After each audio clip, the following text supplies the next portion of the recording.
Hello,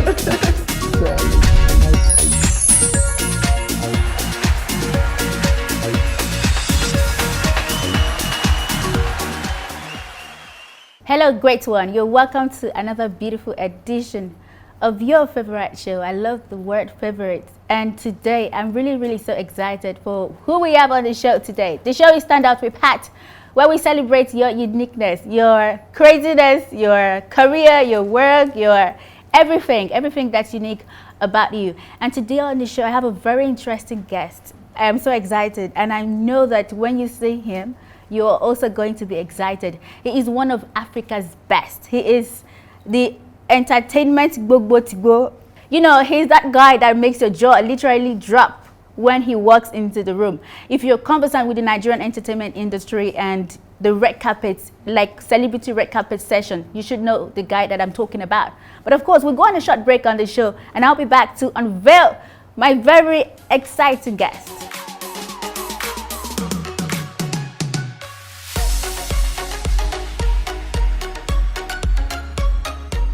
Welcome back, your show, Stand Out with Pat. Now, like I said earlier, I have a very exciting, interesting, sought after international celebrity entertainment personality right here with me in the studio. And I'm so happy that he is here with me. In fact, at the backstage, I was actually admiring his makeup, and I asked him, did you actually do this makeup by yourself? And she said, yes, I am the highlights to your contour.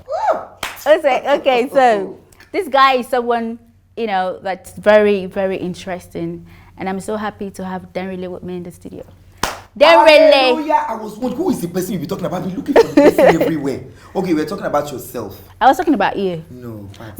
Before we came on, yes. I actually asked you if you do this makeup. Did you actually do all the brow, everything? Did you go to a makeup school? Pat, who has that kind of... See, first things first, I do not believe in... extravagant spending. So going to makeup school, what do I want to use it for? So YouTube logo. No, they want YouTube because that's data. I want to make bad data. Well, you just carry the something, and most times I even do it without the mirror. So I don't know how I end up looking. Yeah. So you just do it spontaneously. Very spontaneous, very on the spot, and then I'm just out and I'm ready to go. There's no time. Denrele. Yes, so it's a pleasure to have you. Pat, you have landed. Give me. First and foremost, I've been begging you people to have me on your show. Finally, they agreed. After all the begging. Okay, it's good to have you. It's wonderful to be here. Now let's talk about you as a person. Yeah. I see you as some big controversial entertainment personality. I would not say Nigeria now. I would say Africa. And I see you as someone who has really evolved, right? From trying to explain who you are, your personality, yes. And you've been through all the misconceptions and a lot of criticism, a lot of judgment, like who are you not, and everything. But you've consistently just stayed with your brand and you've built it to this level. How has your journey been so far as an entertainment and media personality in Africa? Wow, that's like a power-packed question. Pat, your market can never run down. Amen. Your ministry can never depreciate. Because if those kind of questions that they will ask you that will just give you jim. Okay. What do you mean?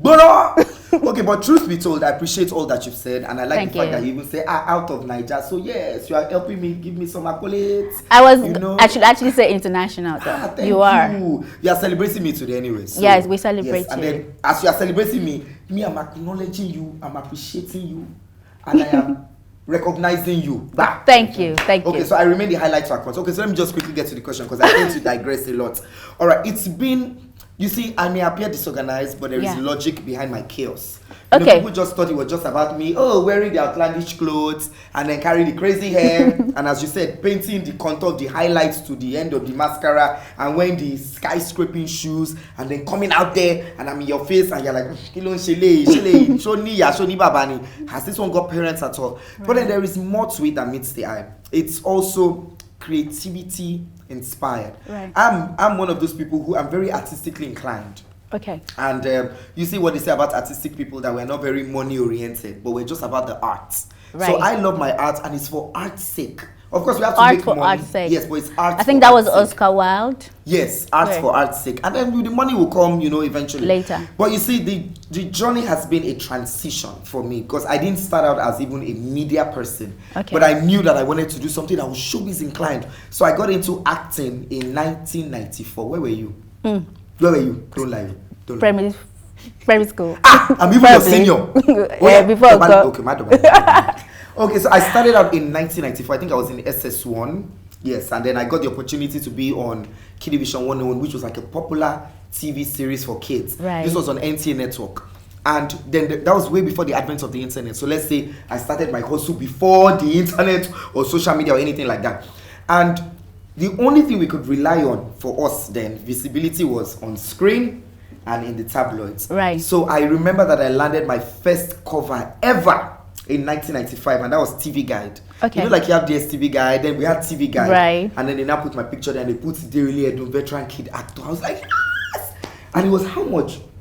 My goodness, I think it was that would have been very huge. 5 naira, it was 2 naira 50 kobo, something funny. So I bought 2 naira 50 kobo. Yes, I bought like 10 copies. I was so excited. Yeah, it was 2 naira 50 kobo. So I bought like 5. I was so excited. And then my first paycheck when I started on Kidivision 101 was 150 naira. Okay. For Waka, this was Wakapasu. Wakapas. Then they now gave me a major role, and it was now 800 naira per month. Okay. So if you look at it, 1994. Wait, did you say 800 naira monthly? Yes, monthly. Wow. So what they now did, it was 150 naira per episode. We have 4 Mondays in a month. So they now, when I became a major character, they now increased it and started giving me 800 naira per week. Okay. So that was now like times 4. That's 3,200. So it wasn't so bad. Big boy. Small, bend down. Yaba. Go and buy something there. And because I grew up in Ibutimets, I grew up in Yaba. So, but then I think already it fashioned my mindset that, okay, so if I can do this well, because at that point I was on the acting bandwagon, and I was executing my roles well. I even had other soap operas come and say, we want this boy, and then they said, no, you can't take this boy out of here. And I landed my first commercial. I don't know if I'm allowed to say it, but I've been drinking one of the drinks, a can drink, one of those drinks in the can. And then I did a commercial. I was supposed to be dancing. I danced there. Nigeria, if they want to pay you money, they will take that money from your body. Mojo, passa. Again, like I always tell people, I was not born with a silver spoon, but I've worked very hard to create one. So I was also contributing to the home front, right? Because my dad was out of a job for quite a while. My mom was a foreigner; she was trying to make ends meet, and we're 3 kids, so we had to make it happen. And then when I got out of secondary school, I now grew out of that show, Kidivision 101, because it was for kids. And then they had to scrap the show. I was like, hey, this money that was coming in was helping. What do I do? And I wasn't up to 16, so I couldn't get into university. So I now took up a teaching job. I was a teacher for a bit. Right. And I still have it because I'm a very good it will shock you. In fact, guess what? I ran into a couple of students I used to teach back in the day. Okay. One is currently doing his master's in New York. Right now? Yes. In primary school. I was a primary school teacher for a while. Even what subjects were you teaching? All the subjects. I taught the 26 subjects. English, maths, moral instruction, health education, elementary science. Did you teach further maths too? You see that we will not get to that maths. You see, maths further maths here. The maths I could understand the basic, the rudimentals, the basic ones. So I was a teacher for quite a while, for like a whole year. I also did extra coaching on the side. And then, from then on, I now got into Unilag. And then I wanted to do law, mass comm. I don't know what just happened. I just ended up with, I didn't see my name. They said, you have to get a change of course form. Then Unilag, the system was, quite flexible. And then I ended up with English education. Okay. And I said, so this teaching that I was even teaching before, who is telling me, they be, so I now had to, and then the first day I got into class, I was so angry. Why am I even doing this course? And then I now cited one girl across who also looked like she was not supposed to be there. Okay. I just said to myself, this girl is going to be my best friend, and that's Linda Ikeji. That's our story for today. Well, that's really a good one. It's been quite a journey then from Unilag, and I got into theater. I started doing stage plays, did a couple of soap operas, started modeling as well. Then when I got out of school, I now started presenting. So now the story now. Denrele, the way you've transitioned, right? Yes. I think you are. I would describe you as an art, because you're more like an embodiment of a lot of talent. You dance, you sing, you present, you do everything. Yeah. How do you manage all these skills? To grace they easy, now the trekking they had. Bad guy. It was a process of self-discovery for me. I wanted to try out so many things, but I knew that I would find my true calling. Right. You know, whilst, you know, groping, not necessarily groping in the dark, but trying to find meaning for myself. And I think, again, what a lot of young people need to embody is, you know, that process of self-realization, you know, self-discovery, self-actualization. I went through it from like age 10. So I did everything from acting, from modeling. Do you know, I remember one time that I used to dance for a band called the Iroko Band by Ola Balogun. And we went all the way to Alagbado to perform. And then they packed all the instruments into the car. Truck. So Okay, the car. Okay. Of course, now the girls, the backup singers, they entered. It was now me, the dancer. Oh. Where will you stay now? I said, hey, you know, motto. Ha. And the doctor had not paid us. He said, so where will you stay? Can you sit on top of the car at the bus? I said, well, I can hang. So what I did was I hung on the back. That's the back of the bus. From Alagbado? From Alagbado to Fadei, because his house was in Fadei then. Wow. And then when we got down, they now give us 10 naira. I said, yeah, hello, boss. You know, so it was just, you know, and I used to dance. I used to dance for Rugged Man, Lexidu. You know, when we see Kafi, we say, hey, this one has come to collect the dance now. You know, there was just, I remember one time that I went to one place called Fantasyland. There was a comedy show going on. We're praying to get on stage. Some people will kill me for what I'm about to say. Myself, Moyo Lawal, if you know Moyo Lawal, the actress. I do. Laura Ikeji. Laura, yes, I will open. Your voice got her here. Oh my God. Lola Sean were in a group. And then Laura told us, oh yeah, come to the show. We are performing, they'll pay us. Laura did not even know anybody at the show. We now got there, we're now backstage. We're now waiting. So you see, when I see artists, when I see, you know, people on the rise, hopefuls in the industry, I can relate so well to their story and their journey because I've been there myself. You know, and then we left. We didn't even have money. We had to walk from, you know, Fantasyland is in Ikoyi. We had to walk from Ikoyi to Obalende before we could not take Yaba bus. I took Yaba bus. I fought Laura. I said, Laura, we just came here, we didn't perform. And we see different dancers going on. I will now go and say, no, it's not yet your turn. Wait. But you know, it just prepared. It was just preparing my mind. But I knew there was something that was going to embody as you said. So did you finally perform at that event? We didn't. So we did. The show finished. It was now okay. So that's why I said we had to work from Ikoyi to Balinde. So many scenarios. There was a show that there was a fashion show one time that, you know, then Linda Ikeji was like the it model, so she would open every show and close it. Okay. And then we went. There was a show by a particular designer. I'm not going to say his name. You know, and it was at somewhere called Tribes on Ozumba and Badwe. People will know now. And then when we finished the show, the designer left. So this was like 2 a.m. Nobody had money. I wrote about it on my, it was an Instagram post I did. People thought I was lying. And then we're stuck. Everybody, how will we go? So all of us started walking in packs, all the models with our bags. That's how Vigilante now caught us. Where are people coming from? Oh yeah, frog jump. That's how we started frog jumping on Ozumba. Hey, so fortunately for me, I had this small 3310. I just saw that Linda was calling me. They said, where are you now? I left it. I said, we are frog jumping. Frog what? Oh yeah, I'm coming to pick it. So she quickly sent a cab. The cab came and picked me up. But then all the other models had to walk to Babbage to get a bus. But you know, away from all of that, what I'm trying to say here is that I tried my hand at so many things. I knew there was something that was going to define everything and embody it, as you said. And then it wasn't when I now got out of Unilag, after, you know, teaching, practice, everything. I did education, as I said. By 2005, I now got called for the Sound City Music Channel. They wanted to start. So they said, oh, come. You know, I'd worked with Mr. Tajudeen on Everyday People before. Come through. You know, and then we auditioned with so many other people. And then we finally got the job. But then you see, that story is also another story because I did not get the job immediately. I was the person that was put in the corner. In the one that used to go and buy food for people and go up and down the street. Yes, I was the errand boy. Wow. Because they just felt, this Denrele is too much. How can we give him a show that will contain all this? Is a paparazzi, bogo ding. But then again, I just said to myself, I will work so hard. This brand will be synonymous with my name. Is it what people still call me Denrele? I think that's a very beautiful story and it's a great journey. A great journey. I'm not tired of you, bro. I'm proud of you, and that's one unique thing about the show Stand Out with Pat. When you're here, you have the opportunity to express yourself however you want to, and I'm proud of you. Well done. Now, I really want to ask you this question. From everything you've said, I probably have known about you right from when I was in the secondary school, and you're still here. There's been a lot of artists, entertainment personalities. There's been a lot of, people, and you have a lot of controversies around you. Now, at some point, social media came, and then you have all this controversy all around you, and you're building your brand with the whole confusion that comes with who is Denrele, who is not Denrele, and everything. But you're still here today, and the question now is, we'll be back. The show is still Stand Up with Pat. Denrele is still right here with me. We'll go on a short break, and I'll be back.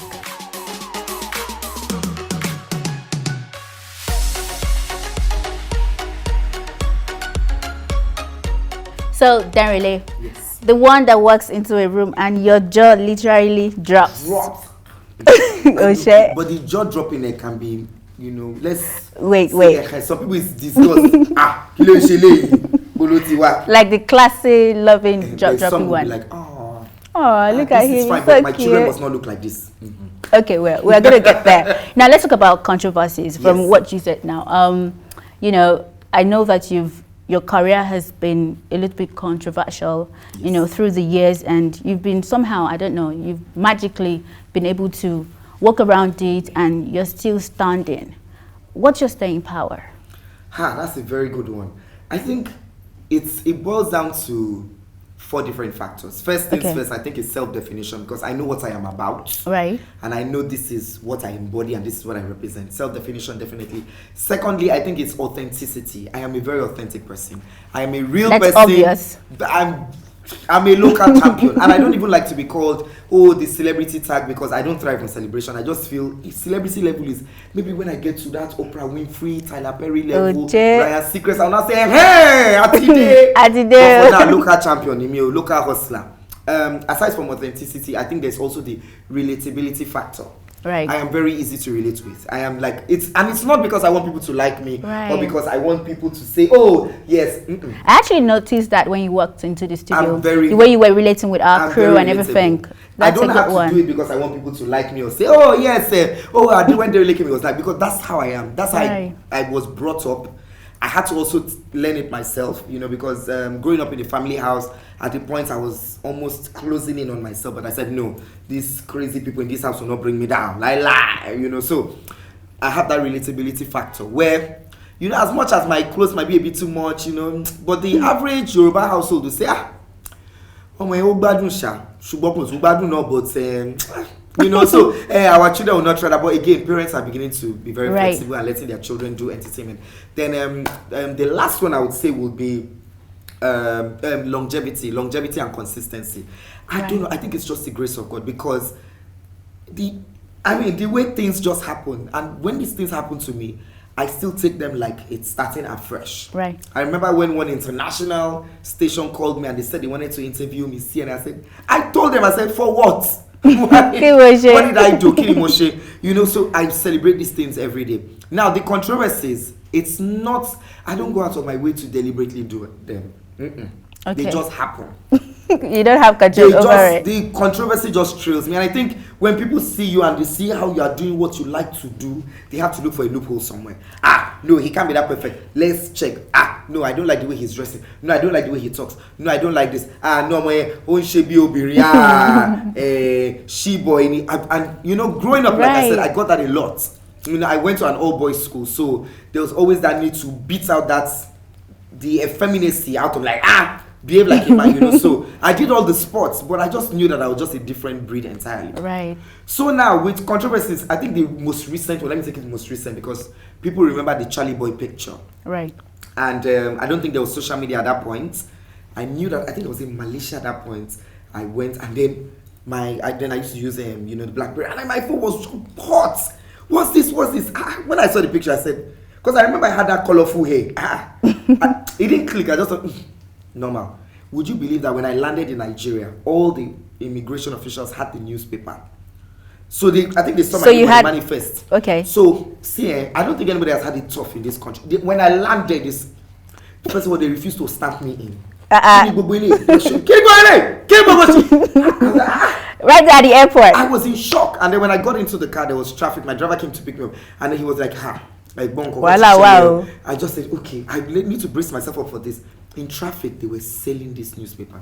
Wow. People would walk out of their car and come and knock on my glass. Foolish! Mad! Me too. I now came down. You know, and then I don't know what it was supposed to do. So maybe they wanted me to recoil and go and sit and be crying. I don't know. And then every time I went out at night, if I go to party, people say, hey, what did they do? You are looking for Charlie Boy to kiss. I said, no, I don't tire. I never new person to kiss. So I had to just make the situation seem light. My sister, it was a very traumatic period for me. I remember Charlie Boy calling me and, I called him and I said, Daddy, you're an established brand. Your grandfather, father, husband, you have your accolades. You know you're an entertainment entrepreneur extraordinaire. Me, I'm just a hustler. What do I do with this? And he said, you look for a way to make money out of it.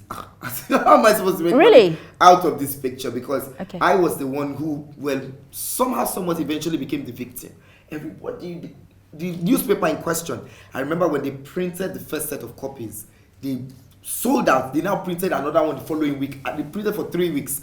So what I did was I just called the people in my house. My dad and my sister. By then, my mom had gone to Dublin. Right. I sat them and I said, there is fire on the mountain.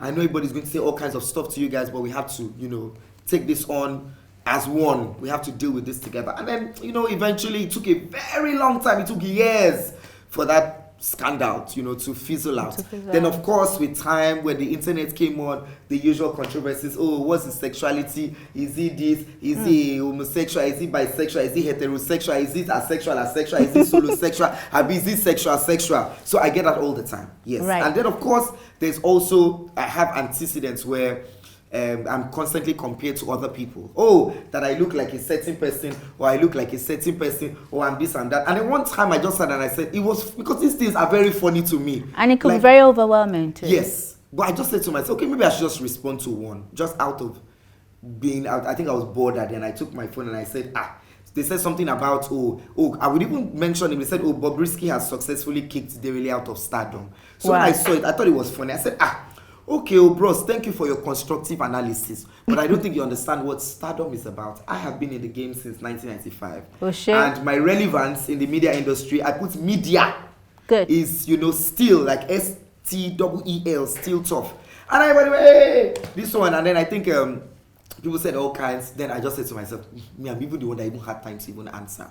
And I just let it lie. So we constantly get these things. I deal with them. The people in my industry ask me how I deal with all of these things because I laugh them over. Recently, somebody, because of maybe the way I looked, I went to a certain lounge one time. Okay. And then this guy accosted me and he was going to I don't know, he was trying to beat me up or something just because, really? He was with a couple of friends. He had his girlfriend on his lap. Okay. And then I know the girl. So I said hi. I said hi to everybody. So when I wanted to shake him, he said, I don't shake homosexuals like you. I said, no problem. I said, Madam. He actually said that. He said that to me. He had a stern face. I said, Madam, don't shake me already. So I shook her. I made a joke out of it. I said, as I started going back in, I thought it had ended. He just pushed the girl off.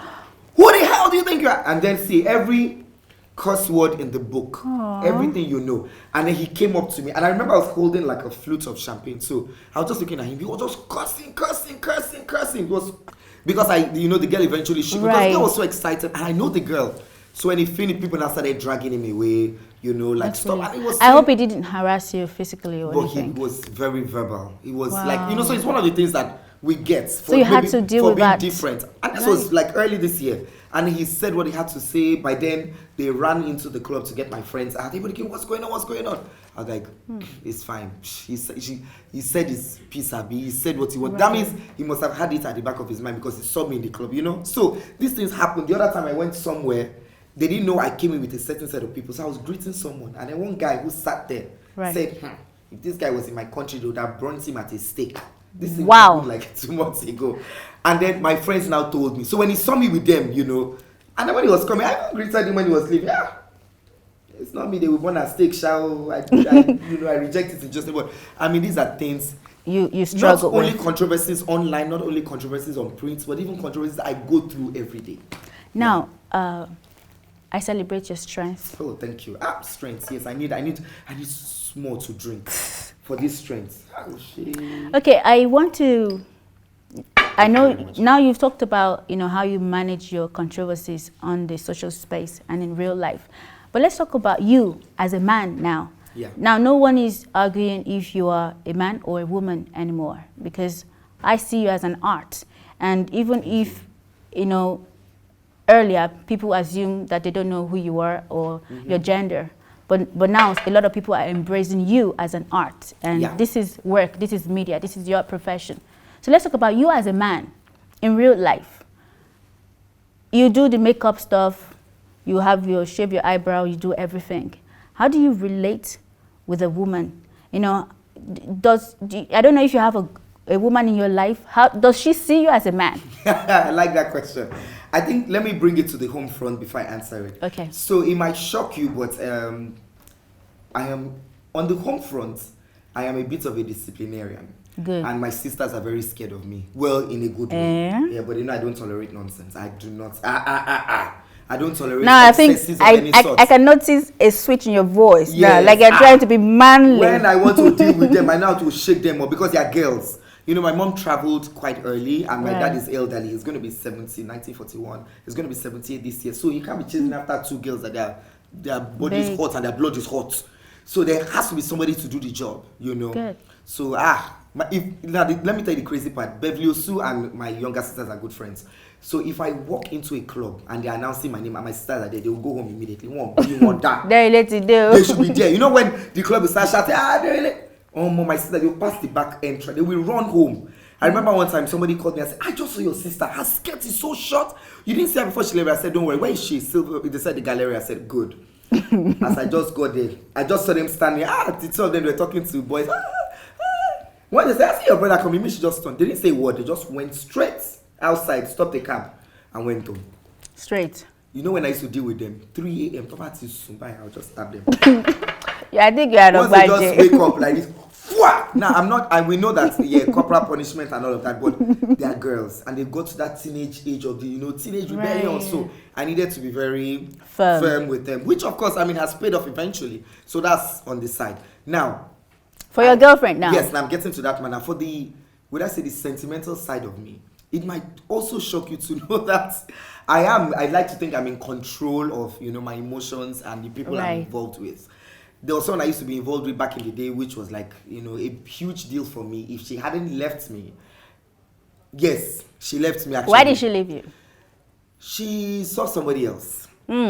She's married now though, with twins. She's a media personality just like us. She hosts one breakfast show early in the morning on a certain channel.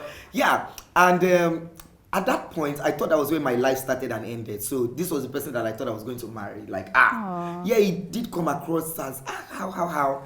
And then I now opened the eyes to entertainment, like, you can do this, you can do, And then she just grew out of, I felt like, this Denrele that is living in one room. I don't think that was the case, but it couldn't happen again, it couldn't. So even when I tried getting her back, because she was dating another showbiz personality, I tried, but then she said, she can't go through all of that with me again, I think when she looks at me now and we look at each other now, things are different. So yeah. Right. And again, as I tell people, I've not been very lucky in love and with love. After then, I met someone else who was dating somebody. In short, my life has been complicated. I met someone. This one now is the only person that was the man in this relationship. Man. Whoa. She would take my phone like this. People might know this. That one showed me. What? I've never seen a formidable force like this woman. She would take my phones and call everybody. Why are you calling me? So if I tell her, and then most time, because I had a lot of people calling me, I used to go to a lot of shows, campuses especially. So I just, I know how to draw the line, because as much as God has blessed us, I'm not going to misuse that privilege. So no, I wouldn't carry somebody's daughter and mess. She would carry my phone and stone it on the road. I say, hey, auntie, at the point. Then I remember one time I didn't talk to her for like a week. Then she just came to our church on the 31st into the new year, and I came and hugged me. Sorry, I said, this one, it was a bit too much to handle. But we're good friends now. That's the weird part. Everybody that I have been with, as much as it might have not ended well for me, we're still, friends. So I'm in a very good headspace now. I can't be stressed. I am still in control. And now I said something recently, talking about, the manly side of me. I said, I am my own sugar daddy.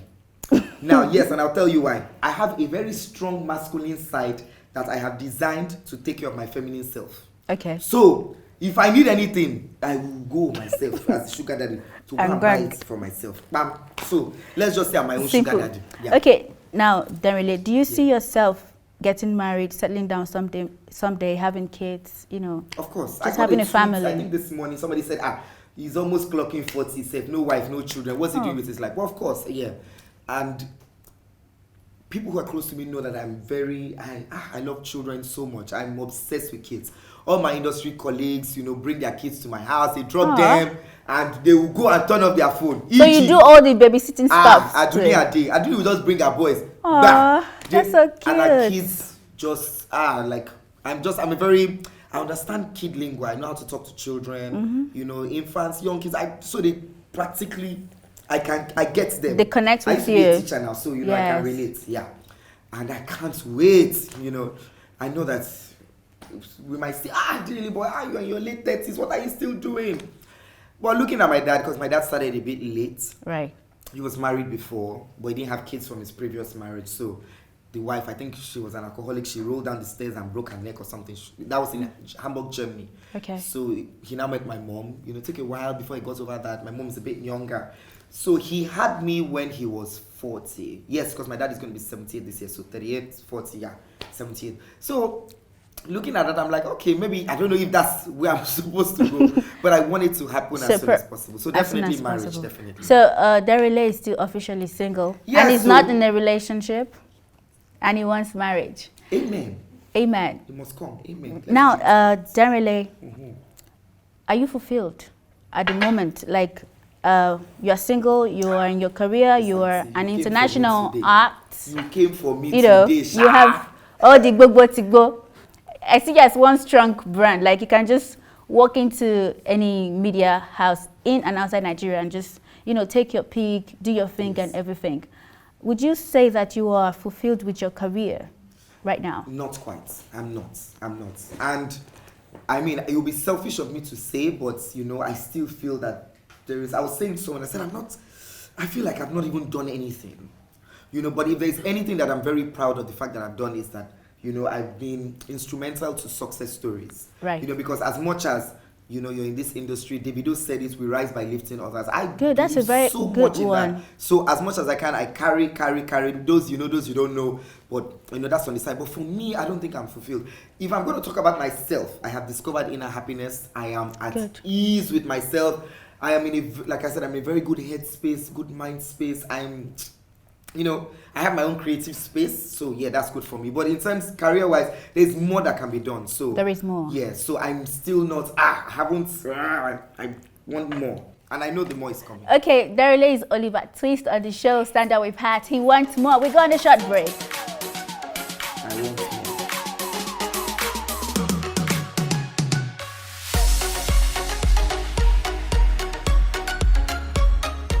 Well, the show is still Stand Up with Pat, and honestly, this is what you do when you have someone like Denrele with you in the studio. He just makes you do some very crazy stuff. So we're actually standing on the show for the first time. Stand out, stand up.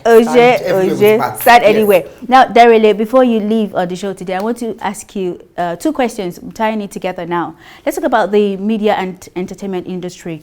What do you think, are you satisfied with the way things are right now? If you would ask me, I think that industry has really contributed immensely to the growth of Nigeria's GDP, for quite a long time now, and it's still thriving. But I know that there are loopholes, okay? There is room for improvement. What would you suggest, okay? And also, there are people out there who wants to go into the media and entertainment industry. Maybe not probably look like you, because there is only one Denrele, right? So, but I want you to just share your thoughts, to really counsel someone out there who wants to go into the media and entertainment industry and actually thrive.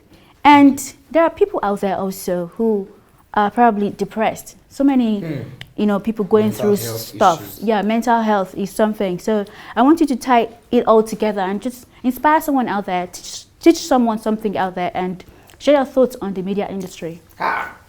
This is another power-packed question. It's like we are really standing up for parts right now. Okay. Very quickly, I like what you said about the entertainment industry contributing to the GDP of, the nation and all of that. But again, let's look at it this way. Now, at the point, Nollywood was like the third largest movie producing industry, but now it's the second. We've knocked Bollywood off. Yes, it's the second now. So we have Hollywood, we have Nollywood and Bollywood. And there is no stopping us. That's huge. I remember going to a country like Barbados. Now, Barbados is an island. I had to go through America to get there. And then when they found out I was Nigerian, they said, please, do you know Genevieve? Desmond Elliot. I said, wait. I took my phone and called Uncle Desmond. I put it on speaker. Oh, but you'll be celebrity and they told immediately. Me, free, everything free. So you can tell how well they enjoy, how they embrace the Nigerian, film industry. Right. I would also use that for fashion as well. I mean, we had a Nigerian model, Maiwa Nicholas, that is not yet 20. She worked Victoria's Secret. Wow, that's huge. To work for Victoria's Secret. I mean, Michelle Obama wore Makio. When she was in of course, I read about that. Oprah Winfrey patronized Diola Sego. Will Smith and Jada Pinkett bought clothes from Diola Sego. Come on, what are we saying here? If you now go into music, you can already see how a lot we've crossed the divide. How everybody right now wants to come to Nigeria. Everybody wants to feature Nigeria. Music, I actually remembered a scenario when I was in the UK. I went to, I think, Mayfair, somewhere in Oxford Circus, and then had my friends that are actually white girls, and we were dancing, and I told them that, okay, one of them said she's not in a relationship, that she wants to be in a relationship. And I said, what kind of man do you want? She said she wants a Nigerian man, like Yoruba Demon kind of thing. And actually, they actually love our music because they know Davido. They were actually singing Davido's song, So I think they really embrace the our music industry. No, they do. They embrace everything Nigerian, because when you say when you go to any country, there's one Nigerian there. And then also, taking it also away from that, the industry is doing good, but it could be better. Yeah. And I think one part of the industry of entertainment is the media industry, because you're very right. The structure is still not strong. Things are still done haphazardly. Like as media practitioners, there's some things that need to be done but are not even done. But we're surviving, we're pushing, we're thriving, hustling, arukuing, everything together. We're in short. You have to be a multitasker if you want to survive in the media industry. Proper one. You have to do everything yourself, because you can't do.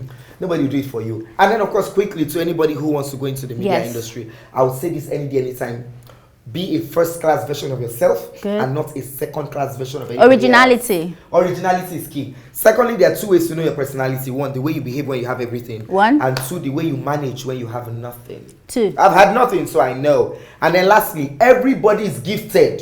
But some people never open their packages. Open your package and grab your own copy now. Ha. Now inspire someone out there. Someone who you feel could be just pressed right now. Mental health. Ladies and gentlemen, see, first things first, we have underestimated mental health issues in this country. That's true. Not everybody walking on the streets of Lagos, and we even use Lagos. Lagos, as overpopulated as it is happy or fulfilled. Not everybody is all right.